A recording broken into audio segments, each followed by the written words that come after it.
आणि म्हणून मी पुन्हा एकदा सांगतो की धनुष्यबाण याच्याबद्दल कोणताही संभ्रम कोणीही मनात ठेवू नका। धनुष्यबाण हा शिवसेनेचा आहे आणि शिवसेनेकडेच राहील। हे काही घटना तज्ञांशी बोलूनच मी आपल्याशी बोलतो आहे। शिवसेना हा पक्ष विधिमंडळात आज सुद्धा मला त्यांचं कौतुक करायचे, जे 15-16 आमदार जे माझ्यासोबत राहिले त्यांचं मला कौतुक करायचं, जाहीर कौतुक करायचं। त्याच्यामध्ये कैलाश पाटील आहेत, नितीन आहेत, बाकीचे तर आहेतच की त्यांना सुद्धा दडपण आमिष ही दाखवण्यात आली, धमक्या पण देण्यात आल्या। हे सगळं टीव्हीवरती आलेलं आहे।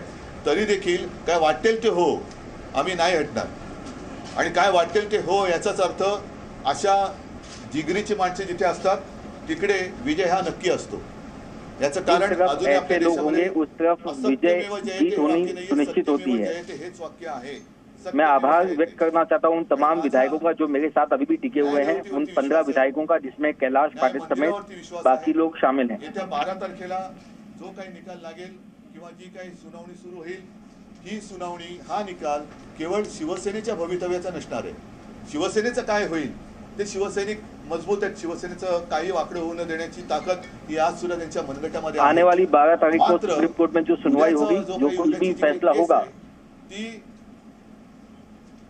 उससे सिर्फ शिवसेना का भविष्य तय नहीं होगा। भविष्य किती काल टिकणार आहे, आपली शिवसेना का कोई बाल भी बांका नहीं कर सकता, उसे कोई खत्म नहीं कर सकता। डॉक्टर बाबासाहेब आंबेडकरांनी तयार केलेली आपली राज्य घटना जी आहे त्या घटनेनुसार डॉक्टर बाबा साहेब आंबेडकर ने तैयार की हुई जो हमारी संविधान है, हे ठरवणारा आणि देशाच्याच एकूण पुढच्या वाटचालीला दिशा दाखवणारा असा हा निकाल असणार आहे।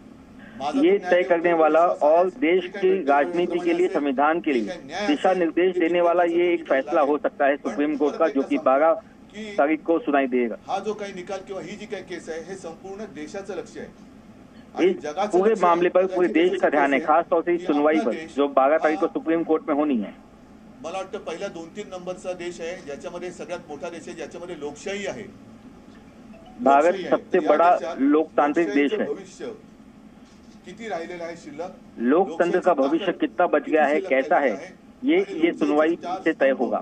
आपापली जी काही कर्तव्य आहेत ती व्यवस्थित कोणत्याही दडपणाला बळी न पडता पार पाडतायत की नाही हे संपूर्ण जग बघतंय। म्हणून मला त्या निकालाची काही चिंता नाहीये। घटनेनुसार इसलिए मुझे इस सुनवाई के इस फैसले की कोई चिंता नहीं है। आता राहिला मुद्दा हाच आहे की आज सुद्धा अनेक जण म्हणजे इतके दिवस अब सिर्फ यही एक बात रह गई है, बोलायला लागलेले आहे। आणि मातोश्रीने जर का आम्हाला सन्मानाने बोलवलं आणि जर का भाजपशी बोलणी केली तर आम्ही यायला तयार आहोत। मी याही पूर्वी आपल्याच माध्यमातून त्यांना आवाहन केलं होतं की तुम्ही, कुछ लोग अभी भी कह रहे हैं कि अगर मातोश्री ने हमें प्यार से बुलाया और अगर बीजेपी से गठबंधन करने के लिए अगर वो तैयार हैं तो हम उनके साथ मिलने के लिए, उनके साथ हाथ मिलाने के तैयार हैं।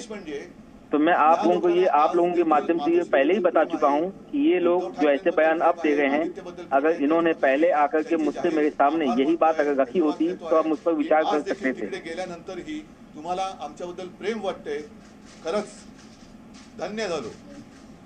पण हम अपने आप को धन्य मानते हैं कि आज आपको उस तरफ जाने के बावजूद, दूसरे पक्ष में जाने के बावजूद भी आपका हमारे पर विश्वास है, प्यार है, निष्ठा जो आप दिखा रहे हैं, उसके लिए हम आभार व्यक्त करते हैं। अश्लाघ्य आणि विकृत भाषेमध्ये जी टीका करत होती तेव्हा कोणाचीही दातखीळ उचकटली नव्हती।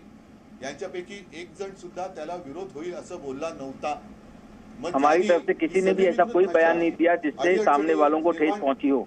कशा करता येतील किंवा ही आम्हाला कुटुंबियांना आजपर्यंत ज्यांनी कोणाची बोलण्याची हिंमत नव्हती अशा अत्यंत विकृत, कारण विकृतपेक्षा आणखीन वाईट शब्द मला तरी काय आठवत नाहीये, पहले जिनकी हमारे सामने बोलने की ताकत नहीं होती थी, ऐसे विकृत मानसिकता वाले लोग, मैं विकृत शब्द का इसलिए इस्तेमाल कर रहा हूँ क्योंकि इससे ज्यादा खराब कोई शब्द मुझे याद नहीं आ रहा। मिठ्या मारता आहात, मग हे प्रेम तुमचं खरं आहे का तकलादू आहे? अब ऐसी भाषा का इस्तेमाल जिन्होंने अब सत्ता में आने के बाद किया, वो जब कह रहे हैं कि आपकी मातोश्री के प्रति श्रद्धा है, प्रेम है, तो हम ये समझ नहीं पा रहे कि ये आपकी सच्ची श्रद्धा है या एक ढोंग है। अशा लोकांच्या सोबत तुम्ही मांडीला मांडी लावून बसता आहात, ज्यांनी टीका केली त्यांच्याकडनं स्वागत स्वीकारता आहात, तर हे प्रेम खरं का खोटं हे सुद्धा जनतेला आप ऐसे लोगों के साथ बैठे हैं जिन्होंने हमारे ऊपर कई सारे गलत बयान दिए, अब उनके साथ समर्थन करने के बाद जब आप हमें ये भाषा कह रहे हैं तो हमें आपकी मंशा पर शक होता है। मागे सुद्धा म्हटलं होतं की हा शिवरायाचा महाराष्ट्र आहे, हा डोळे नसलेला दृष्टी शिवराया का, शिवाजी महाराज का ये महाराष्ट्र है। अनेक प्रश्न आहेत, पण एकाच प्रश्नाचं उत्तर हे जनता ऐसे में आगे क्या होगा, ये बहुत सारे ऐसे सवाल हैं की एवढं सगळं देऊन साधी माणसं यांना साध्या माणसांनी शिवसेनेनी एवढं मोठे पद दिल्यानंतर सुद्धा असे का वागलात याचं उत्तर आज तरी मला नाही वाटत ना जनतेकडे ना त्यांच्याकडे। ठीक है, मैं एक बार फिर से वही सवाल का जवाब फिर से देना चाहता हूं कि ये ऐसे लोग जिन्हें शिवसेना ने बड़ा किया, शिवसेना ने सब कुछ दिया, ऐसे लोगों ने ये दुर्व्यवहार क्यों किया, इसका जवाब उन्होंने अब तक नहीं दिया है। ऐसा जवाब जनता के पास अब तक नहीं है। सर्वसामान्य जनतेला मनापासून धन्यवाद द्यायचे आहेत। मैं सभी जनता को भी मनपूर्वक धन्यवाद देता हूं, उनका आभार व्यक्त करता हूं जिन्होंने शिवसेना पर, मुझ पर भरोसा जताया है। आणि ही सगळी लोक हळहळत आहेत, त्यांना जे काही घडलं हे मान्य नाहीये आणि म्हणून मी पुन्हा एकदा सांगतो कि हे असे खेळ करत बसण्यापेक्षा कई सारे लोग ऐसे भी हैं जिन्हें अब तक ये स्वीकार नहीं है जो कुछ भी हुआ, जिस तरीके से हुआ। तर लोक परत सांगतो, हे मी मागे बोललोय, जर आम्ही चुकलो असू, भारतीय जनता पक्ष म्हणून आम्ही महाविकास आघाडीला जन्म दिला, आज जे काही त्यांनी घडवलेलं आहे हे 2.5 वर्षापूर्वी जर केलं असतं तर ते सन्मानाने झालं असतं। आणि जे काही आज इन्होंने जो कुछ भी किया है भारतीय जनता पार्टी ने, अगर ये उन्होंने 2.5 साल पहले अगर किया होता तो ये सब कुछ सम्मानजनक तरीके से हो सकता था। सन्मानाने झाली असती, ती घातपाताने का केली?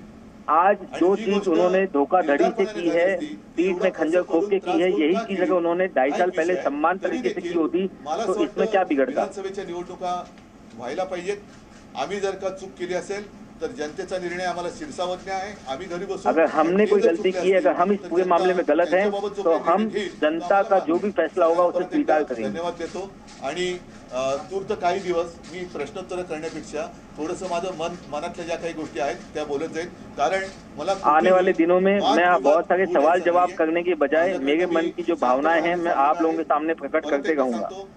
सन्मानाने बोलवावं तर यापूर्वी सुद्धा मी आवाहन केलेलं आहे,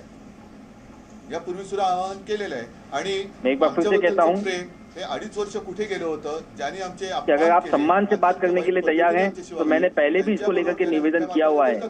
सवाल यही है कि 2.5 साल तक ये प्यार कहाँ गया था? मला माझ्या साध्या शिवसैनिकाचा जो एक विश्वास आहे आणि त्यांच्या डोळ्यातले जे अश्रू आहेत त्या अश्रूचे मोल हे मला जास्त आहेत। परत एक मुझे मेरे जो शिवसैनिक हैं उनकी आंखों में जो आंसू मुझे नजर आ रहे हैं उसकी वैल्यू ज्यादा है। आप कृपा करके हिंदी में कर दो ना, क्योंकि सारी बातें मैं हिंदी में ठीक तरह से शायद रख नहीं सकूंगा। प्लीज इतनी मेरी सहायता कीजिए।